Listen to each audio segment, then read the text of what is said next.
বিসমিল্লাহির রাহমানির রাহিম। সূরা আন-নাজম আয়াত 19। তোমরা কি ভেবে দেখেছ লাত ও উজ্জা সম্বন্ধে? আয়াতের তাফসীর।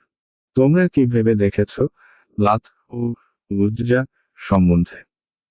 আয়াত 20 এবং তৃতীয় আরেকটি মানাত সম্বন্ধে। আয়াতের তাফসীর।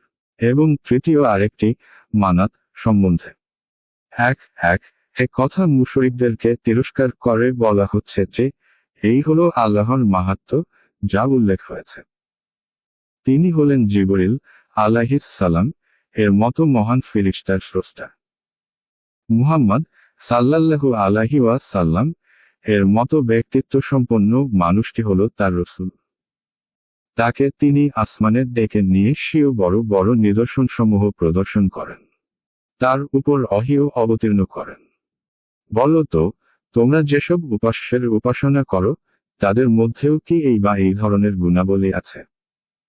এই কথার ভিত্তিতে আরবের প্রসিদ্ধ 3টি প্রতিমার নাম উদাহরণ স্বরূপ উল্লেখ করেছেন। লাত, কারো নিকট এটা থেকে উদ্ভূত।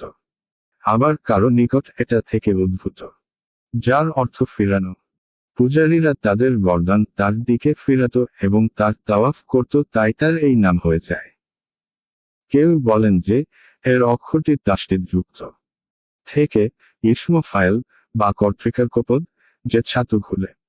সে একজন নেক মানুষ ছিল। হাজিদেরকে ছাতু খুলে খুলে খাওয়াতো। যখন সে মারা গেল, তখন লোকেরা তার কবরকে ইবাদতগাহ বানিয়ে নিল। তারপর তার মূর্তি তৈরি করা হলো। এটা তায়েফের বানু শাকিফ গোত্রের সব চাইতে বড় প্রতিমা ছিল। সম্পর্কে বলা হয় যে এটা আল্লাহর গুণবাচক নাম থেকে উদ্ভূত। আর এটা এর স্ত্রীলিঙ্গ, যার অর্থ প্রিয়তমা। কেউ কেউ বলেছেন এটা গাত্তফানে একটি গাছ ছিল, যার পূজা করা হতো। কেউ বলেছেন এটি শয়তান জিন্নি পেতনি ছিল, যা কোনো কোনো গাছে দেখা দিত। আবার কারো মতে এটি একটি সাদা পাথর ছিল, লোকেরা যার পূজা করত।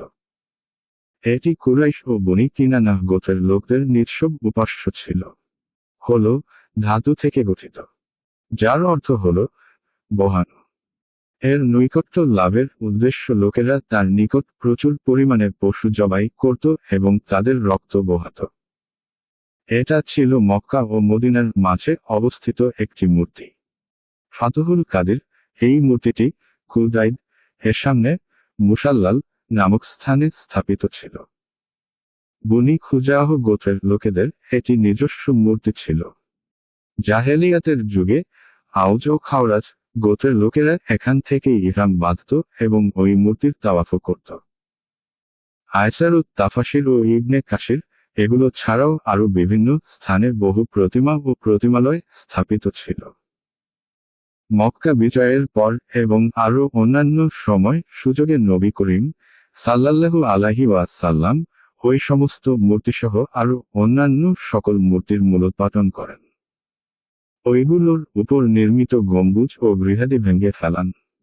যে গাছগুলোর তাজিম সম্মান প্রদর্শন করা হতো, সেগুলো সব কেটে ফেলান এবং মূর্তি পূজার সমস্ত স্মৃতিচিহ্ন মিটিয়ে নিশ্চিহ্ন করে দেওয়া হয়।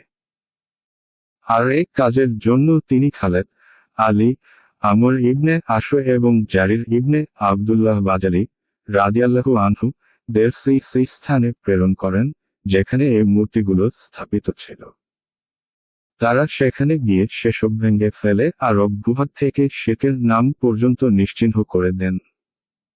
ইবনে কাসির প্রথম শতাব্দীর বহু পরে আরবের মাটিতে আবার একবার উক্ত শ্রেণীর শিরকীয় কার্যকলাপ ব্যাপক হয়ে ওঠে। এ সময় মহান আল্লাহ দাওয়াতের পতাকাবাহী শায়খ মুহাম্মদ বিন আব্দুল ওহাব নামক একজন সংস্কারক আলেমকে তৌফিক দেন। তিনি দিরিয়ার শাসকের সহযোগিতায় শাসন ও ক্ষমতা বলে শিরকের এই সমস্ত কার্যকলাপের পরিসমাপ্তি ঘটান। তারপর বাদশাহ আব্দুল আজিজ নাজদ ও হিজায়ের শাসক, বর্তমান সৌদি শাসক বর্গের পিতা ও এই দেশের প্রতিষ্ঠাতা, তার সেই দাওয়াত পুনরায় নবায়ন ও সংস্কার করেন। তিনি সমস্ত পাকা কবর ও গম্বুজকে ভেঙে ফেলে নবী করিম সাল্লাল্লাহু আলাইহি ওয়াসাল্লাম এর সুন্নতকে পুনর্জীবিত করেন।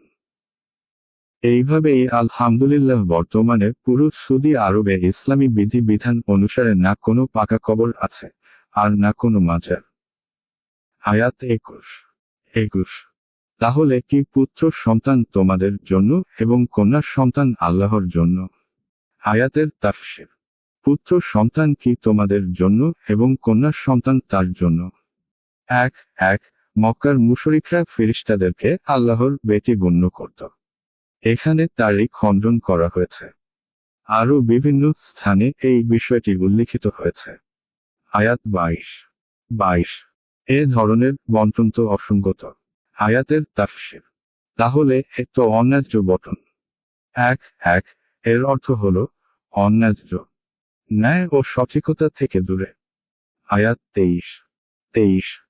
এগুলির কতক নামমাত্র যা তোমাদের পূর্বপুরুষরা ও তোমরা রেখেছ, যার সমর্থনে আল্লাহ কোনো দলিল প্রেরণ করেননি। তারা তো অনুমান এবং নিজেদের প্রবৃত্তিরই অনুসরণ করে, অথচ তাদের নিকট তাদের রবের পথনির্দেশ এসেছে। আয়াতের তাফসীর। এগুলো কতক নাম মাত্র যা তোমাদের পূর্বপুরুষরা ও তোমরা রেখে নিয়েছ, যার সমর্থনে আল্লাহ কোনো দলিল প্রেরণ করেননি। তারা তো কেবল অনুমান এবং মনের খেয়াল খুশিরই অনুসরণ করে, অথচ অবশ্যই তাদের নিকট তাদের প্রতিপালকের তরফ হতে পথ নির্দেশ এসেছে। আয়াত 24। মানুষ যা চায় তাই কি সে পায়? আয়াতের তাফসীর। মানুষ যা আশা করে তাই কি সে পায়? এক অর্থাৎ এরা যে চায় এদের এই উপাস্যগুলো এদের উপকার করুক এবং এদের হয়ে সুপারিশ করুক, এটা কখনোই সম্ভব নয়। আয়াত 25। বস্তুত ইহকাল ও পরকাল আল্লাহরই। আয়াতের তাফসীর। বস্তুত ইহকাল ও পরকাল আল্লাহরই। এক সুতরাং হবে তাই যা তিনি চাইবেন, কেননা সমস্ত কিছুই তারই এখতিয়ারাধীন। আয়াত 26। আকাশে কত মালাইকা ফেরেশতা রয়েছে, তাদের কোনো সুপারিশ ফলপ্রসূ হবে না যতক্ষণ আল্লাহ যাকে ইচ্ছা এবং যার প্রতি সন্তুষ্ট তাকে অনুমতি না দেন। আয়াতের তাফসীর। আকাশমণ্ডলীতে কত ফেরেশতা রয়েছে, তাদের কোনো সুপারিশ ফলপ্রসূ হবে না যতক্ষণ আল্লাহ যাকে ইচ্ছা এবং যার প্রতি সন্তুষ্ট তাকে অনুমতি না দেন। এক অর্থাৎ ফেরেশতাগণ যারা আল্লাহর অধিক নৈকট্যপ্রাপ্ত সৃষ্টি, তাদেরকেও সুপারিশ করার অধিকার কেবলমাত্র তাদেরই জন্য দেওয়া হবে, যাদের জন্য আল্লাহ পছন্দ করবেন। ব্যাপার যদি এই হয়, তবে পাথরের মূর্তিগুলো কারোর জন্য সুপারিশ কিভাবে করবে, যার আশায় তোমরা বসে আছো? অনুরূপ মহান আল্লাহ মুশরিকদের জন্য সুপারিশ করার অধিকার কাকেই বা কখন দেবেন? তার কাছে তো শিরকের পাপ ক্ষমার হই নয়।